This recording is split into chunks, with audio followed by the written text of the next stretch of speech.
মাত্র 3 দিন দুপুর 12টায় একটি আমল করুন, ইনশাল্লাহ আপনার সব দোয়া কবুল হয়ে যাবে। গোপন রোগ দূর হয়ে যাবে, পেরেশানি দূর হয়ে যাবে, সংসার থেকে অভাব অনটন দুশ্চিন্তা দূর হয়ে যাবে। যারা ঋণগ্রস্ত আছেন, যাদের ছেলে মেয়ে কথা শুনছে না, বিদেশে গিয়ে আটকা পড়েছেন, দেশে আসতে পারেন না, বিদেশে যাওয়ার জন্য লাইন দিচ্ছেন কিন্তু যেতে পারছেন, আপনারা এই আমলটি করুন। আল্লাহ তাআলা বলেন, ওয়ালিল্লাহিল আসমাউল হুসনা ফাদউহু বিহা। আমার কিছু সুন্দর সুন্দর নাম আছে, সেগুলো দিয়ে ডাকো।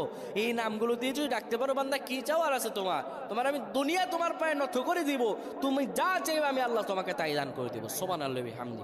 প্রিয় ভাইরা আমার, যখন আপনার দুপুর 12টা বেজে যাবে, জোহরের ওয়াক্ত, সেই সময় আপনি সুন্দরভাবে ওযু করে নেবেন, পবিত্র জামা কাপড় পরবেন।